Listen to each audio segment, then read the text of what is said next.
제가 너무 그리웠던 정말 그리웠던 분들이세요. 이렇게 뵐 수 있도록 또 이 영광스러운 자리에 불러주신 우리 이택진 담임 목사님과 여러 교육위원회 분들께 진심으로 감사를 드립니다. 담임 목사님 뵌 거 오늘 처음인데요. 이미 오래 전부터 훌륭하시다는 말 많이 들었어요. 대표적으로 들었던 말이 우리 목사님 우리 교회에 계시기에는 너무 아까우세요. 이런 말도 들었어요. 그만큼 목사님 훌륭하시다는 거고 또 그만큼 여러 성도님들이 담임 목사님을 존경하고 또 귀하게 여기고 계시다는 그런 의미로 우리 수유중앙교회는 좋은 교회입니다. 아멘. 아멘. 예. 그런 말 있죠. 예수님을 만나면 인생의 방황이 끝나고 좋은 교회를 만나면 신앙의 방황이 끝난다. 아멘. 그래서 많은 분들이 이 좋은 교회를 통해서 모든 방황을 끝내고 새로워지는 역사가 일어나기를 소망합니다. 아멘.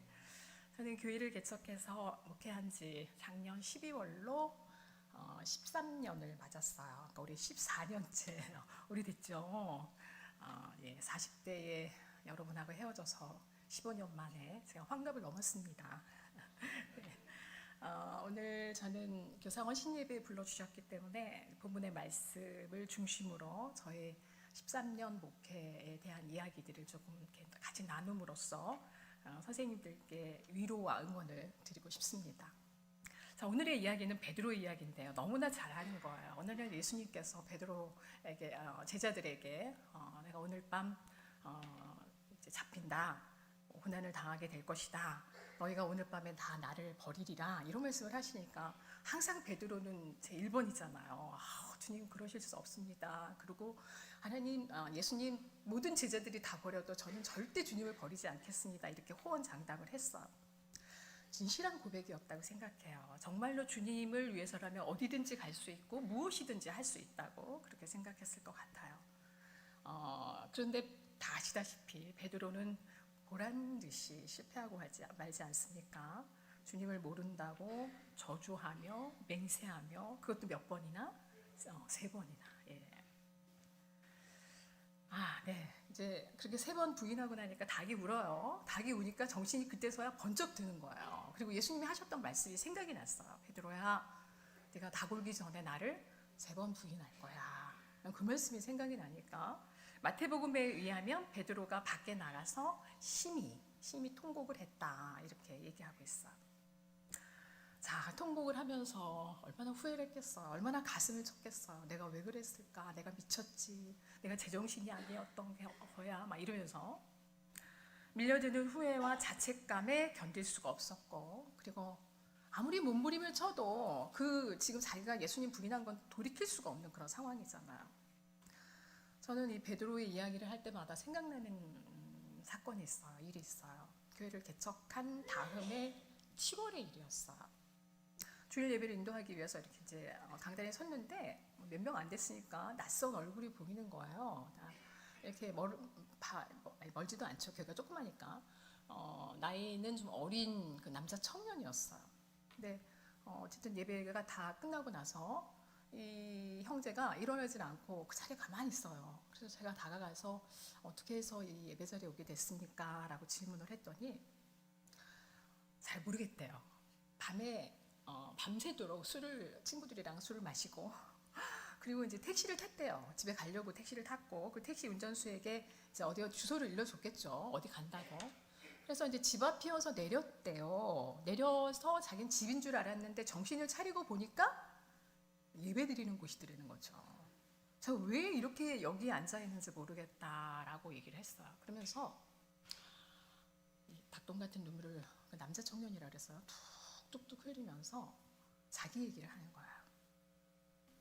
큰 댁의 사촌 형들은 좋은 대학교를 나와서 좋은 직장에 다녔는데 이 친구는 대학도 못 갔고 그러다 보니까 직장도 구할 수가 없어서 그 클럽에 있는 웨이터 일을 하고 있었어. 밤에 일하는 거죠. 명절만 되면 큰아버지 댁에 가는데 그때마다 이제 눈치가 보였고 특히 큰아버지가 자기 아빠에게 야, 너는 네 자식 왜 그렇게 키우냐? 네 아들 왜 그렇게 키우냐? 이런 말씀을 하시는 게 자기 너무너무 괴로웠대요. 너무 힘들었던 거예요. 그래서 아빠한테 너무나 죄송했는데 그날 아빠가 아무 말씀도 없이 어깨 쭉 늘어진 상태로 집에 돌아오시는 그런 상황이었어요. 근데 그래도 이제 이 아들하고 아빠하고 부딪힐 일이 별로 없었어요. 왜냐면 아들이 저녁에 이제 출근을 하니까. 근데 그날 몸이 안 좋아서 늦게까지 집에 남아 있었는데 들어오시면 그날 마침 들어오신 아빠하고 딱 마주친 거예요. 근데 그날따라 아빠가 유난히 자기를 심하게 이제 뭐라 하셨고, 그리고 이 친구는 지금 아팠잖아요. 몸이 안 좋으니까 짜증이 났어요. 근데 아빠가 하는 말이 다 거슬려가지고 아빠한테 아주 심하게 대들었어요. 그러면서 아빠에게는 차마 해서는 안 되는 말을 막 했던 것 같아요. 그리고 나서 이제 출근을 했고 밤이에요. 한밤중이 돼서 갑자기 동생에게 전화가 왔어요. 아빠가 돌아가셨다는 거예요. 그날 밤에 아빠는 술을 잔뜩 드시고 아파트 옥상에서 뛰어내리셨어요. 아들은 아빠의 죽음이 자기 때문이라고 생각을 했겠죠. 그래서 그 괴로움 때문에 매일 그렇게 술을 마셔댔던 거예요. 그리고 그날도 취해서 집인지 예배당인지도 모르는 상태로 거기에 그 자리에 앉아 있었던 거예요. 청년은 그날 아빠하고 있었던 일에 대해서 엄마에게도 동생에게도 친구에게도 아무에게도 얘기하지 않았대요. 그날 저한테 처음 하는 얘기라고 했어요. 저는 그 청년을 하나님이 그날 그 예배 자리에 보내셨다고 생각했어요. 왜 그랬을까요? 그날 설교가 바로 베드로의 부인에 대한 설교였어요. 본문은 누가복음이었는데 베드로가 이르되 이 사람아 나는 내가 하는 말을 알지 못하노라고 아직 말하고 있을 때에 닭이 울더라. 베드로가 마지막 부인하고 있는 그 말이 끝나기도 전에 닭이 울어버린 거죠. 그 다음에요. 주께서 돌이켜 베드로를 보시니, 저는 이 말씀에 주목을 했어요. 주께서 돌이켜 베드로를 이렇게 보신 거예요. 마침 예수님은 신문을 당하고 계셨고, 근데 닭이 우니까 베드로가 부인하는 걸 모르셨겠지만 닭이 우니까 지금 베드로가 부인했다는 걸 그 전에 아셨을까? 어쨌든 베드로와 예수님의 눈이 딱 마주친 거예요. 그날 설교의 제목이 베드로의 주님의 눈빛이었어요. 예수님과 베드로의 눈이 마주친, 다시 말해서 베드로가 예수님 모른다고 3번씩이나 부인을 한 그 상태에서 예수님과 베드로의 눈이 딱 마주쳤단 말이에요. 그때 주님의 눈빛이 어땠을까요? 야 베드로야, 그러니까 내가 너 정신 차리라고 그러지 않았냐. 내가 겟세마네 동산에서부터 너 잠자면 안 된다고, 깨어 있어야 된다고 내가 얼마나 말했니. 이런 책망의 눈빛은 아니었을 거예요. 야 꼴 좋다. 그렇게 큰 소리를 치더니 네 하는 꼴이 지금 뭐냐? 뭐 이런 식으로 또 한심하다는 눈빛도 아니었을 거예요. 그럼 그때 예수님의 눈빛이 어떤 눈빛이었을까요? 언제나처럼 우리의 연약함을 이해하시고 용납하시고 받아주시는 그런 눈빛이었겠죠.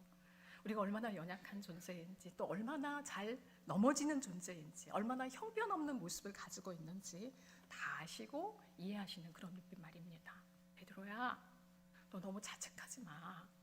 네가 나를 모른다고 했어도 나는 너를 여전히 사랑한단다. 넌 그렇게 약한 존재야. 그래서 너는 나를 꼭 붙들어야 돼. 이런 눈빛이었을 거라는 거죠. 자, 왜 그 청년이 그날 그 아침에 전혀 모르는, 그게 교회 예배당인지도 모르고 와서 예배 드렸던 그 상황을 하나님께서 만들어 주셨는지 여러분 이해가 되실 거예요. 그 청년에게 그날의 설교가 필요했던 거예요. 그 설교를 통해서 주님은 청년을 만나 주셨습니다. 아빠를 죽음으로 몰고 갔다라고 하는 그 죄책감에 시달려서 매일매일 술을 마시면서 자기를 학대했었는데 그 아들을 주님이 너무나 사랑하셔서 그 예배의 자리로, 그 말씀의 자리로 불러주셨던 거예요. 주님이 하시는 일이 너무나 놀랐습니다. 이렇게도 일하십니다. 예, 그날 저는 청년을 위해서 진심으로 기도를 해주었고요. 기도가 끝나니까 계속 흘렀던 그 눈물을 닦고 그 어깨를 짓누르고 있었던 그 죄책감을 그제서야 내려놓는 것 같았어요. 얘기를 들어보니까 엄마가 다니고 있는 교회, 어머니가 집사님이 어느 교회인지도 물어보지도 않았어요. 집사님이라고 그랬고 그 교회를 다니고 있었는데 아빠가 그렇게 되신 이후로 이제 교회를 잠시 동안 못 나가고 있다고 해서 제가 다음 주부터는 꼭 교회 가라, 예배 드려라라고 이제 권면을 하고 제가 보내줬습니다. 13년이 지났는데도 제가 베드로의 이야기를 하면 언제나 그 청년이 떠올라요. 지금 만나면 그 청년 얼굴도 몰라요. 이름도 모르고. 그러나 믿음 안에서 잘 살고 있을 거라고 생각을 합니다. 자, 베드로의 이야기를 계속하죠. 시간이 조금 더 지나서 예수님이 십자가에서 죽으셨고 그리고 사흘 만에 부활하셨어요. 그런데 오늘 본문인 요한복음 21장을 보면 부활하신 주님을 예루살렘에서 두 번이나 뵈었음에도 불구하고 지금 제자들이 갈릴리에 돌아와서 뭐 하러 갔어요? 고기 잡으러 갔어요. 이 사람들 어부잖아요. 7명이나 돼요. 7명이나 됐는데 베드로가 나 고기 잡으러 간다라고 하니까 나머지 6명이 줄줄줄 쫓아왔어요. 자, 그날 고기 잡았나요? 못 잡았어요. 한 마리도 못 잡았어요. 밤새도록 그물을 이곳에 던졌다가 끌어올리고 또 옮겨서 이쪽으로 던졌다가 끌어올리고 계속 그걸 했어도 한 마리도 못 잡았어요. 허탕이에요. 그리고 날이 새어옵니다. 밤새 헛구물질한 제자들은 지친 몸을 이끌고 해안가로 배를 저어 갔어요. 그러자 저 멀리 이제 희미한 물체에서 소리가 들려와요. 고기 잡았습니까? 성경에는 고기 잡았느냐 이렇게 하는데 존댓말이 있을 것 같아요. 제 생각에 고기 잡았습니까? 그러니까 아니요 못 잡았습니다. 허탕입니다. 이렇게 소리를 질렀겠죠. 좀 머니까. 그러니까 배 오른편에 그물을 던지라고 했고 그래서 그대로 배 오른편에 그물을 던졌더니 그물이 갑자기 출렁출렁한 거예요. 고기가 막 팔딱팔딱 그 안에서 뛰었어요. 끌어올렸더니 들 수 없을 만큼 고기가 많이 잡혔고 오늘 성경은 153마리라고 했죠. 자, 3년 전 베드로는 3년 전 그때가 떠올랐어요. 아마 모든 제자들이 베드로와 함께 있었던 제자들도 그랬을 것 같아요. 밤새도록 그물질을 했지만 그날 3년 전에도 한 마리도 못 잡았고 날이 밝아서 이제 그 그물 다 걷어들였는데 갑자기 예수님이 깊은 데로 가서 그물을 던져라. 3년 전에 그랬단 말이에요. 그래서 베드로가 또 그 말씀에 순종을 했더니 어마어마하게 많이 잡아서 배 2배 가득 차게 잡았지 않습니까? 그날 베드로는 주여 저를 떠나소서 나는 죄인으로소이다 하면서 엎드렸어요. 그러자 예수님이 뭐라 그러시냐면 이제 후로는 내가 사람을 취하리라. 고기 잡는 어부가 아니라 사람을 취하는 어부로 만들어 주시겠다 이런 말씀이었어요. 자, 베드로는 그때의 일을 떠올리면서 그래 그때 3년 전에는 예수님이 그러셔서 내가 이렇게 제자의 길을 가게 됐는데 지금 엉망이죠 엉망. 그런데 갑자기 같이 있던 한 제자가 이제 추정하기로는 요한인데 주님이시다라고 소리를 지르는 거예요. 그 말을 듣자마자 베드로는 얼른 갑판에 있던 그 겉옷을 입고서 바다 위로 뛰어듭니다. 그리고 막 헤엄쳐서 해변가로 가요. 거기 누가 계셨어요? 예수님이 계셨어요. 숯불에다가 고기를 얹어놓고 생선을 굽고 계셨고 옆에 떡도 있었어요. 그리고 예수님께서는 뒤이어서 배가 도착하니까 지금 잡은 생선을 좀 가지고 와라 그러셨고 생선 갖다 드렸더니 그것까지 구워서 예수님이 친히 그 아침 조반을 준비하셔서 물고기 허탕 쳤었던 그 제자들에게 아침 식사를 대접을 하세요. 자, 베드로는 그날 그 생선과 떡을 어떤 마음으로 먹었을까요? 꾸역꾸역 눈물과 함께 예수님 배반한 거잖아요. 차오르는 그 감동과 함께 차마 주님을 바라보지도 못하고 말 한마디도 없이 주님이 건네주신 떡과 생선을 그렇게 먹었을 거예요. 그리고 나서 식사 후에 예수님께서 베드로에게 요한의 아들 시몬아 내가 나를 사랑하느냐라고 물으시죠. 순간 심장이 턱 멎는 것 같았어요. 예수님을 배반하고 예수님을 부인한 그 이후로 이 질문을 본인에게 수도 없이 많이 했을 것 같은데 예전 같으면 네 주님 물론입니다. 저는 이 사람들보다 훨씬 주님을 사랑해요. 많이 사랑해요. 이렇게 자신 있게 말했을지도 모르겠어요. 그러나 지금 그럴 수가 없죠. 그렇지만 주님을 사랑하지 않는 게 아니에요. 베드로는 여전히 주님을 사랑하고 있었어요. 그래서 대답합니다. 예 주님 그렇습니다. 제가 주님을 사랑하는 줄 주님이 아십니다. 실패했던 자신의 과거의 모습을 생각하면 정말 어떻게 감히 사랑한다고 고백할 수 있겠습니까? 더군다나 저주하고 맹세까지 하면서 모른다고 부인하지 않았습니까? 저 예수라는 사람 몰라요? 그 사람 몰라요? 사람 잘못 봤습니다. 이렇게 손을 내저으면서 예수님 모른다고 했던 사람인데 무슨 면목으로, 무슨 자격으로 주님 사랑합니다 이렇게 말할 수 있겠어요? 그러나 여러분, 그럼에도 불구하고 너무나 염치가 없고 그리고 면목이 없음에도 불구하고 주님을 사랑한다는 건 너무나 잘 알아요. 예수님을 부인해보고 나니까 더 잘 알아요. 모든 걸 다 잃어버려도 주님만큼은 절대 포기할 수 없다는 걸 베드로가 너무나 잘 알았어. 그래서 예 주님, 제가 주님을 사랑하는 줄 주님이 아십니다. 이 고백을 하는 거죠. 예수님은 그 고백을 듣고서 내 양을 치라라고 말씀을 하시죠. 자, 예수님이 베드로에게 내가 나를 사랑하느냐라고 물으신 것은 베드로의 실패가 어떠했든지 간에 여전히 그런 베드로를 사랑하신다는 거예요. 그런 베드로를 여전히 믿고 인정하고 계신다는 거예요. 그리고 베드로 스스로 주님께 주님 사랑합니다라고 고백하게 함으로써 주님을 향한 자신의 사랑을 확신할 수 있도록 그렇게 만들어 주신 거예요. 그래서 베드로의 고백은 이런 고백입니다. 예 주님, 감히 제가요 주님을 사랑할 수 없다, 사랑한다라고 말할 수 없다는 건 제가 너무 잘 알아요. 하지만 저는 주님 없이는 도저히 살아갈 수가 없습니다. 주님이 저의 전부입니다.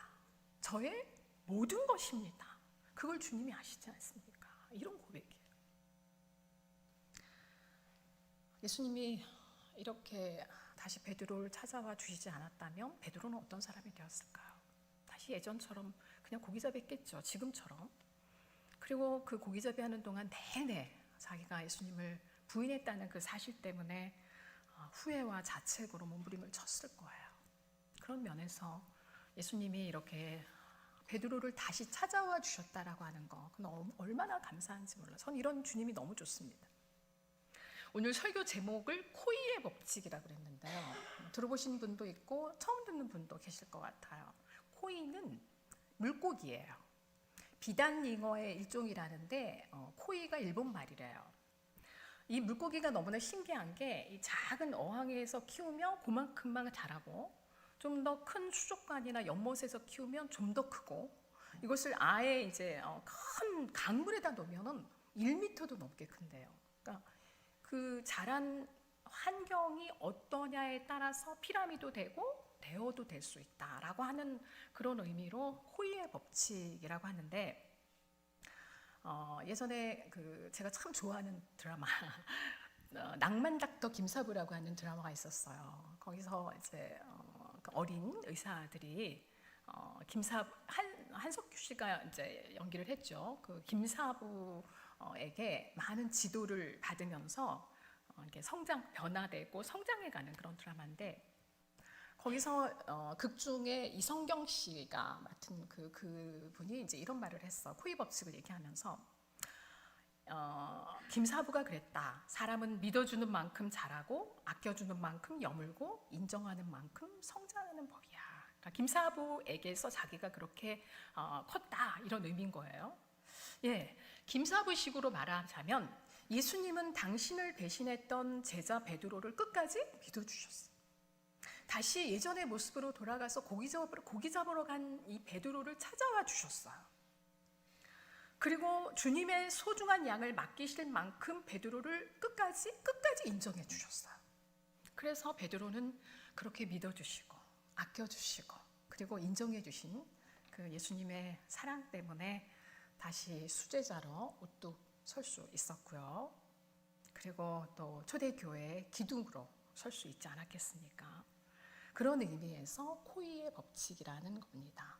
받은 사랑의 크기만큼 커질 수 있다라는 얘기예요.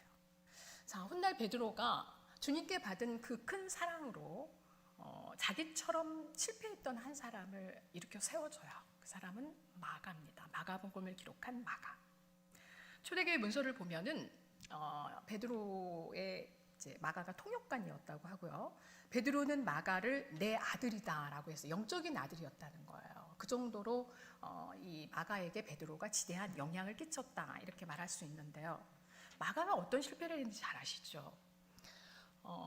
바울과 바나바가 떠난 1차 선교 여행 때 같이 동행자가 되었어요. 수행원으로 쫓아갔는데 도중하차해 버리잖아요. 도망쳐 버렸어요. 그래서 2차 선교 여행 때도 이제 바나바는 마가에게 기회를 한번 줘야 된다. 같이 가자. 이렇게 얘기를 했고, 바울은 하나님의 사역을, 하나님의 사명을 그렇게 내팽개쳐 버린 사람과 같이 할 수 없다라고 단칼에 거절해서 둘이 심하게 다투고 헤어졌어요.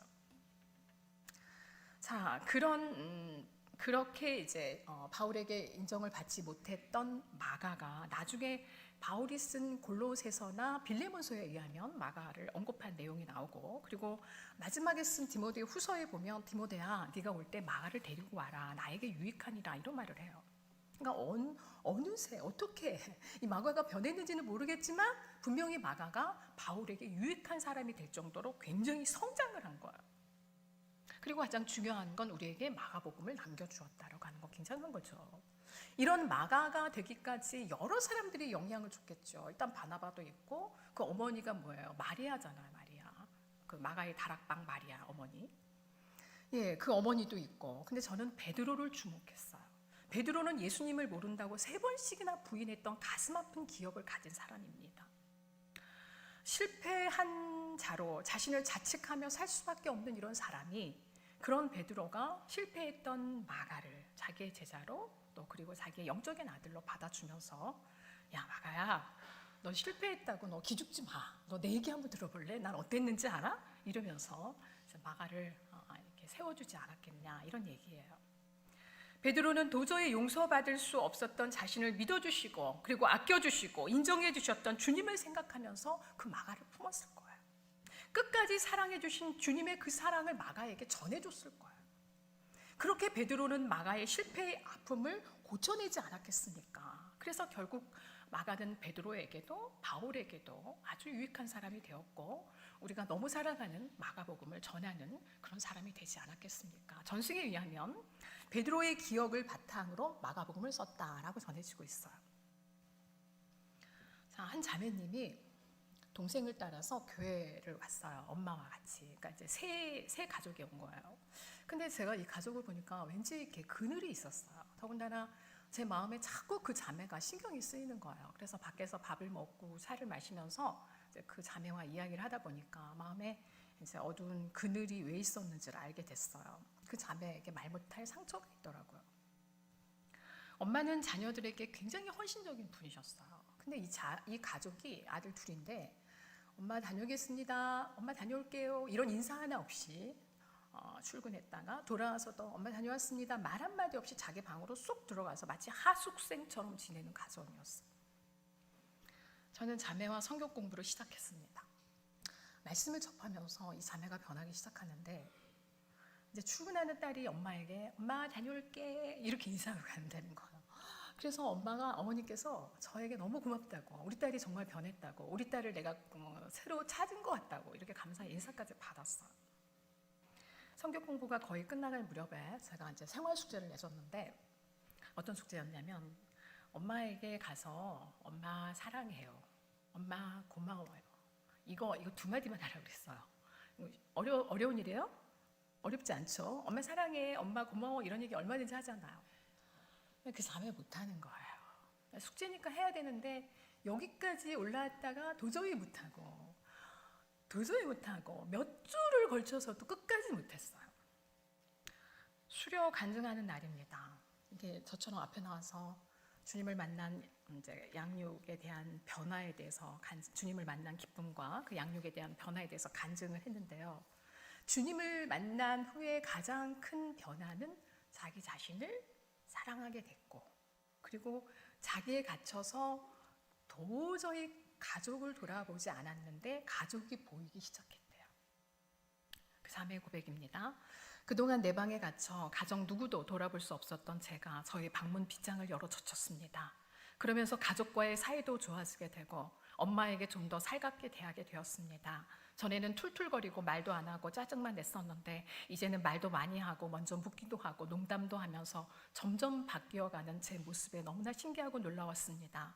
제가 바뀌면서 엄마가 부쩍 요새 신나셨습니다. 전에 없던 생기와 활력을 되찾으신 듯하여 정말 보기 좋았습니다. 그런 엄마를 보며 나의 이런 조그만 변화들이 하나 둘 모여 이처럼 큰 행복으로 돌아온다는 것을 이제야 깨달았습니다. 그날 자매는 간증을 마무리 지으면서 이제 앞에 뒤에 더 많이 있는데 제가 많은 부분을 생략을 한 거고요.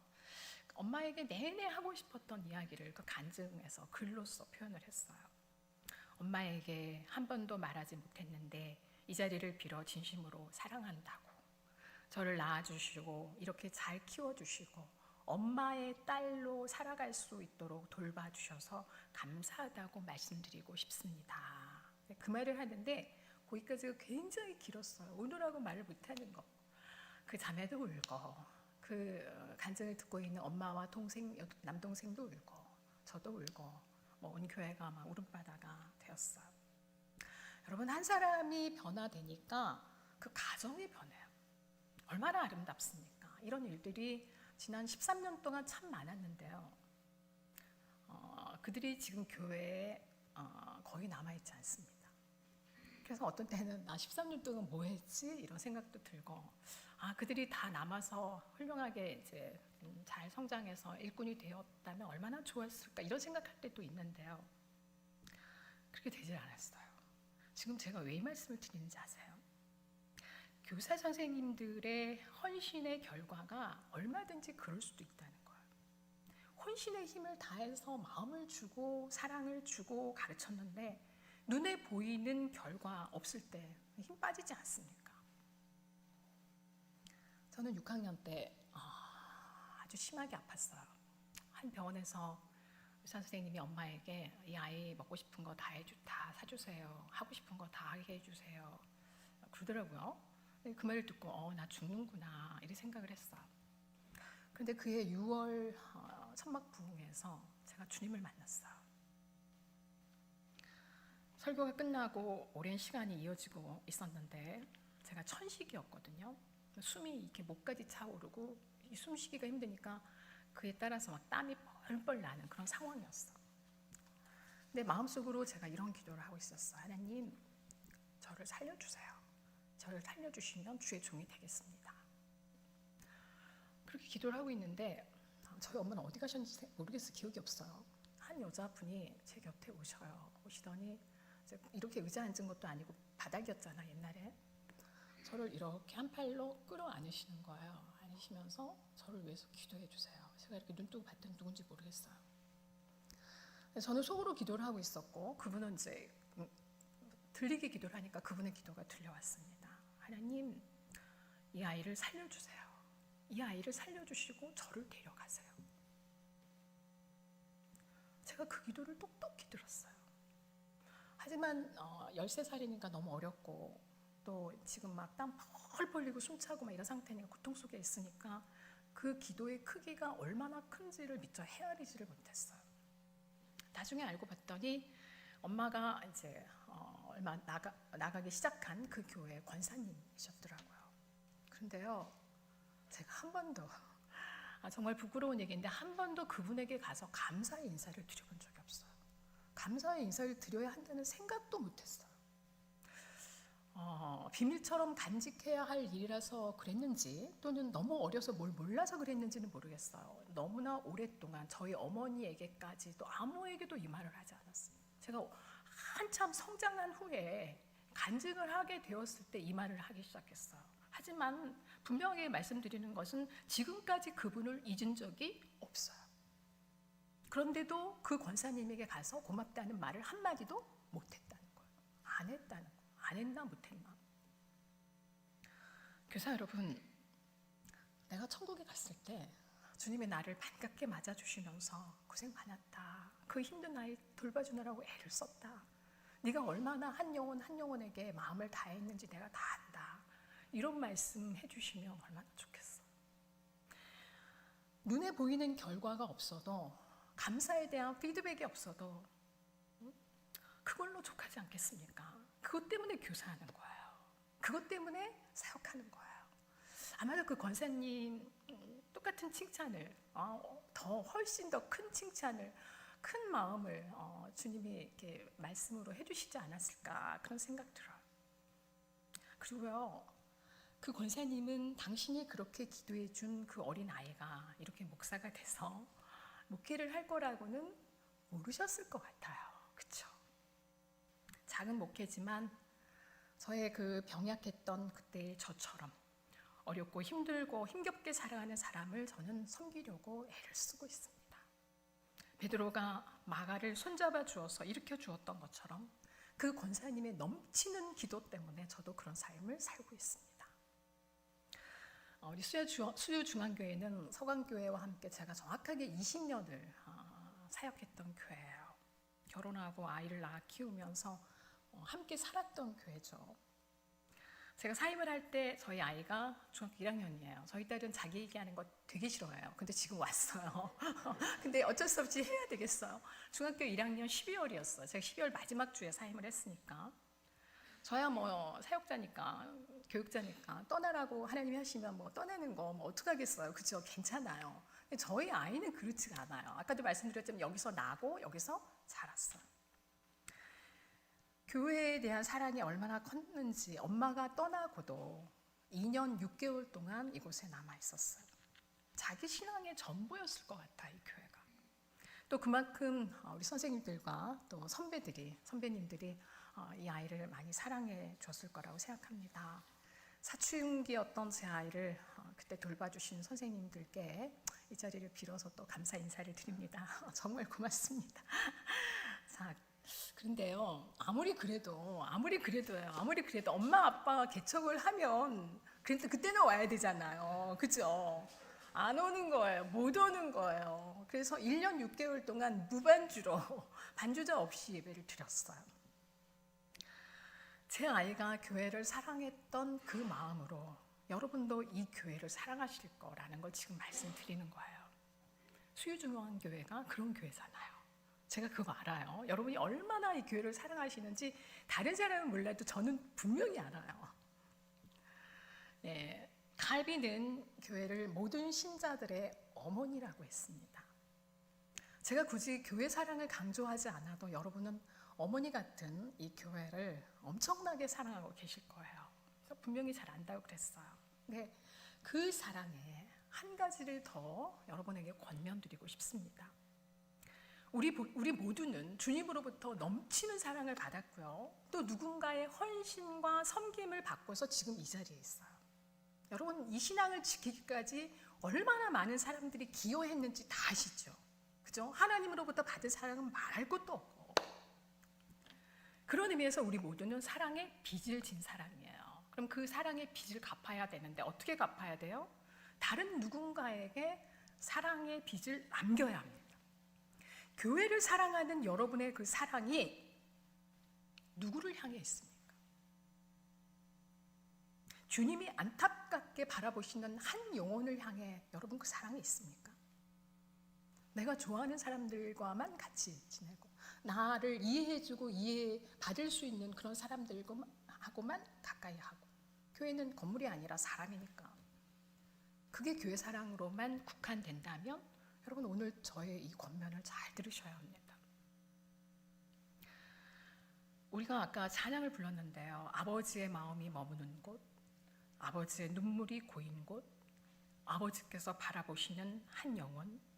왜 하나님이 그 영혼을 향하여 기울이시겠어요? 눈을 쳐다보시고 바라보시고 눈물을 흘리시겠어요? 안타까우셔서 그런 거예요. 마음이 아프셔서 그런 거예요. 그 영혼은 멀리 있지 않습니다. 여러분들이 가르치고 계시는 주일학교 청소년, 청년들, 그리고 여러분이 지금 섬기고 있는 바로 그 사람입니다. 그 영혼은 지금 옆에 앉아있는 그분일 수도 있고요. 어쩌면 예배당 어느 한 구석에서 아무에게도 이야기하지 못하는 그 아픔을 간직한 사람일 수도 있어요. 그 영혼에게 여러분이 손 내밀어 주고 그 눈에 맺힌 눈물을 닦아주어야 되지 않겠습니까? 여러분의 사랑이, 교회에 대한 사랑이 그런 사랑이어야 한다는 거예요. 이건 교사나 목회자에게만 해당되는 것이 아닙니다. 여러분 모두예요. 그리스도인이라면 누구나예요. 십자가에서 피 흘리시기까지 나를 사랑하셨던 주님의 사랑을 깨달았다면, 수많은 이들의 헌신과 기도와 사랑으로 지금 내가 이 자리에 앉아 있게끔 되었다는 것을 여러분이 분명히 안다면 그런 그리스도인이 되어야 합니다. 주님이 나를 부르실 그 순간까지 저는 계속 그 기도해요. 하나님, 저 언제 부르실지 모르죠. 왜냐하면 저 2014년도에 암에 걸려서 올해 9년, 10년째 이제 맞이하고 있는데, 하나님이 그때도 그랬고 지금도 동일하게 하나님 언제 부르실지 모른다는 생각 항상 하고 있어요. 언제 부르실지 모르지만 하나님 부르시는 그날까지 저 그렇게 살고 싶어요. 그렇게 살게 해주세요. 그렇게 기도하고 있어요. 주님이 나를 부르실 그 순간까지 여러분, 저만 아니라 여러분도 그렇게 살아야 합니다. 섬김의 결과가 없어도, 다시요, 섬김의 결과가 없어도 그건 주님이 하실 일이에요. 내 몫이 아니에요. 그리고 고맙다는 인사 하나 받지 못해도 그건 어디서 받으시면 돼요? 주님의 마음으로, 주님의 사랑으로 끝까지 사랑하고 섬기는 여러분들이 되시기를 축복합니다. 기도하겠습니다. 고마우신 하나님, 감히 이 자리에 설 수 없는 저를 하나님의 놀라우신 은혜로, 전적인 하나님의 은혜로 이 자리에 세워주셔서 진심으로 감사합니다. 제가 하나님 그 젊은 날 얼마나 이 교회를 사랑하고 여기 계신 모든 성도님들을 사랑했는지 주님은 아십니다. 그 마음을 아셔서 저를 이곳에, 이 자리에 있게 하셨다고 저는 믿습니다. 하나님, 저는 두렵고 떨리는 마음으로 이분들이 이 교회를 사랑하는 그 마음에 하나님 한 영혼을 향한 마음을 더하게 해달라고, 더하라고 하나님 권면하며 설교를 마쳤습니다.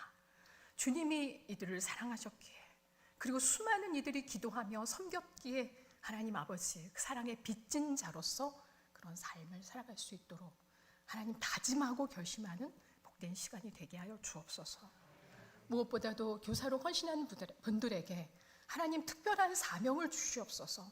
하나님 끌어오르는 사명을 주셔서 주님에 대한 사명이요, 그 한 영혼에 대한 사명을 주셔서 하나님 고맙다는 인사 하나 받지 못해도, 그들이 변화하는 거 하나도 보지 못해도 그저 묵묵히 그 길을 걸어갈 수 있도록 붙들어 주시옵소서. 예수 그리스도의 이름으로 기도하옵나이다. 아멘.